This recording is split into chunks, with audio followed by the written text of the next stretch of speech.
Hello. जय हिंद cadets.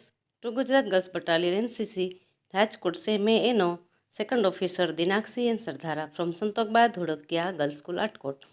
आज हमारी एनसीसी की ऑनलाइन क्लास में हमारा जो सब्जेक्ट है वो है नेशनल इंटीग्रेशन यानी कि राष्ट्रीय एकीकरण। इसका मैं क्लास ले रही हूँ। फर्स्ट क्लास है हमारा। तो राष्ट्रीय एकीकरण इसमें हम क्या देखेंगे कि इसका परिचय सबसे पहले मैं आपको दूंगी। उसके बाद राष्ट्रीय एकता का महत्व क्या है और उनको असर करने वाले कारक क्या है, इन सब सब्जेक्ट के बारे में हम देखेंगे। ठीक है, तो सबसे पहले हम नेशनल इंटीग्रेशन का परिचय ले रहे। तो क्या है नेशनल इंटीग्रेशन यानी कि राष्ट्रीय एकीकरण। राष्ट्रीय एकीकरण का अर्थ है किसी देश के लोगों के बीच एकजुटता और एकता की भावना। इसका अर्थ एक ऐसा वातावरण भी है जिसमें सभी नागरिक, चाहे वो किसी भी जाति, धर्म और क्षेत्र से है, शांति से रहते हैं। ये सामाजिक, राजनीतिक, आर्थिक और भावनात्मक सभी तरह से एकीकरण को संदर्भित करता है। एक एकीकृत देश में लोग सामान्य लक्ष्यों को साझा करते हैं, वे सभी एक साथ काम करते हैं और राष्ट्र की समृद्धि के लिए एक दूसरे के साथ सहयोग करते हैं। इसका अर्थ है ये भी है कि विविध संस्कृतियों का संरक्षण और एक ही समय में एक दूसरे के साथ सद्भाव में रहना। कोई भी देश जीवित नहीं रह सकता अगर उसके लोग एकजुट ना रहे। एक राष्ट्र के अस्तित्व के लिए एकजुटता की भावना और अपनेपन की भावना नितांत आवश्यक है। ऐसी भावना केवल एकीकरण की प्रक्रिया के माध्यम से उत्पन्न की जा सकती है। इस प्रकार राष्ट्रीय एकीकरण एक सकारात्मक अवधारणा है जो लोगों को सभी बुरी ताकतों के खिलाफ लड़ने और राष्ट्र को एकजुट करने की ताकत प्रदान करता है। और ये हम एनसीसी के माध्यम से, आप सबके माध्यम से, हम सबके एक साथ सहियारा प्रयास करने से हम ला सकते हैं। ठीक है बच्चे, तो आगे हम देखेंगे कि इसका राष्ट्रीय एकीकरण का महत्व क्या है। तो सबसे पहले हम देखेंगे उसमें कि कौन कौन से महत्व है। तो राष्ट्रीय एकता, आर्थिक एकीकरण, सामाजिक एकीकरण, धार्मिक एकीकरण, राजनीतिक एकीकरण, ये सब हम देखेंगे। तो इसमें सबसे पहले हम देखेंगे सांस्कृतिक एकता। वो क्या है?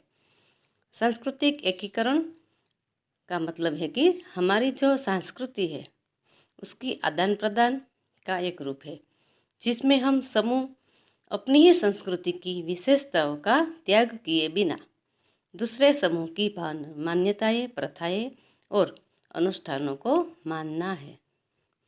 उसके बाद है आर्थिक एकीकरण। तो हम सब जानते हैं कि भारत में जो आम आदमी है वो क्या धारणा करता है। तो ज़्यादातर हम सभी भारत के जो आम आदमी है उसकी धारणा ये है कि आमतौर पर गरीब होता जा रहा है और अमीर है वो और अमीर होता जा रहा है। ये आर्थिक असमानता के विभिन्न कारण बहुत से हैं। उसके बाद हम देखेंगे राजनीतिक एकीकरण। तो राजनीतिक एकीकरण क्या है? तो राजनीति को धर्म से अलग करने की जरूरत है। राजनेताओं और निहित स्वार्थों द्वारा आम आदमी के शोषण के खिलाफ कड़े कानून लागू होने चाहिए। यह अलग अलग पृष्ठभूमि के राजनेताओं द्वारा प्रचलित विभिन्न राजनीतिक विचारधाराओं को सही समझ के माध्यम से ही प्राप्त किया जा सकता है। उसके बाद है धार्मिक एकता। तो हमारा जो संविधान है वो क्या है? तो वो व्यक्तिगत धर्म के अभ्यास की अनुमति देता है। दूसरों की धार्मिक भावनाएं और विश्वासों को रोकना या रोकना, जरूरत धर्म के प्रति सकारात्मक दृष्टिकोण विकसित करने के लिए सभी धर्मों के सिद्धांतों और शिक्षाओं में मौजूद समानता को समझने की है।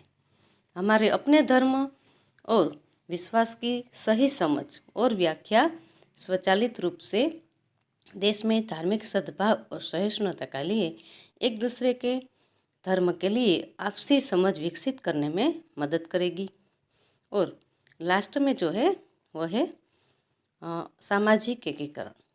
तो सामाजिक एकीकरण अल्पसंख्यक समूहों जैसे कि जातीय अल्पसंख्यकों और हमारे समाज के वंचित वर्गों को समाजों की मुख्य धारा में शामिल करने का एक आंदोलन है।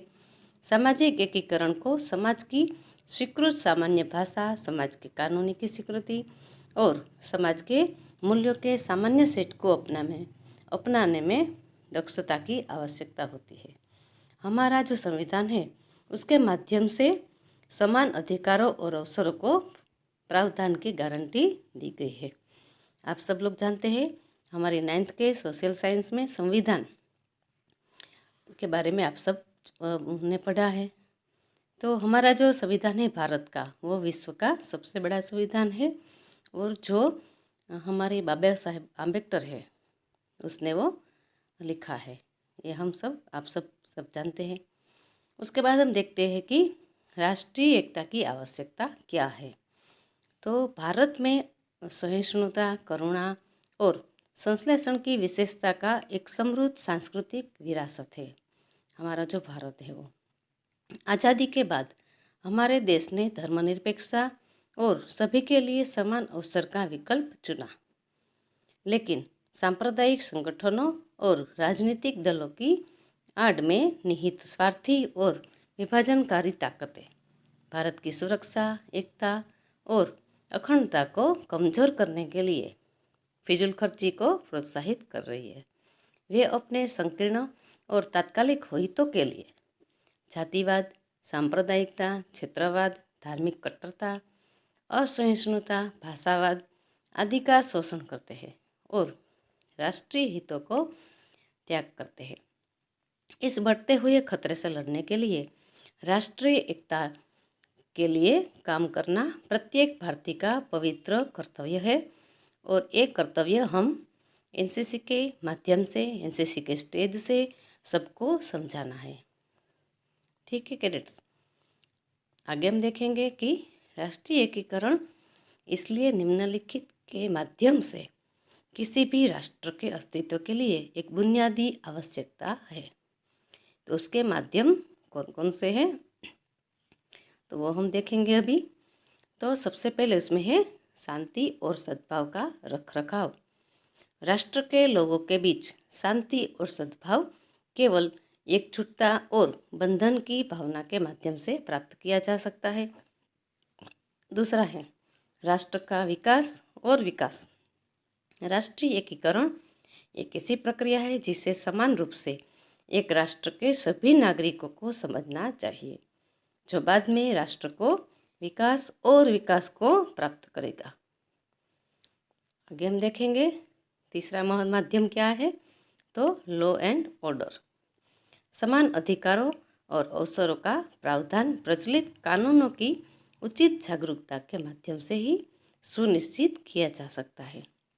एक कानून और व्यवस्था की स्थिति का उचित रखरखाव करेगा। उसके बाद हम देखेंगे संस्कृति और धार्मिक विकास। तो हमारे संविधान जो है वो उसमें दूसरों के विश्वासों को ठेस पहुंचाए बिना व्यक्ति व्यापार का अभ्यास करने की अनुमति देता है। राष्ट्रीय एकीकरण एक दूसरे के धर्म के लिए परस्पर सम्मान विकसित करने के लिए आवश्यक है। उसके बाद है गरिमा और आत्मसम्मान। प्रत्येक नागरिक को समान गरिमा के साथ पेश आना चाहिए। परस्पर सम्मान और प्रतिष्ठा तभी विकसित होगी जब हम सब उस पर विश्वास करेंगे और उसका अभ्यास करेंगे। ठीक है, और लास्ट में जो है वो है लोगों का कल्याण और कल्याण। तो जनता के कल्याण को लोगों के बीच केवल उचित समझ हासिल की जा सकती है और उसे एकता की प्रक्रिया के माध्यम से प्राप्त किया जा सकता है। तो ये है कि हमारे जो राष्ट्र है उसके एकीकरण के लिए जो बुनियादी आवश्यकता के माध्यम जो है वो हमने देखे। ठीक है, तो आज की एनसीसी क्लास हम यहीं तक लेते हैं और आगे दूसरे हमारा जो एनसीसी का क्लास होगा ऑनलाइन क्लास, उसमें हम देखेंगे कि राष्ट्रीय एकता को प्रभावित करने वाले कारक कौन कौन से हैं। ठीक है, तो जय हिंद। जय भारत।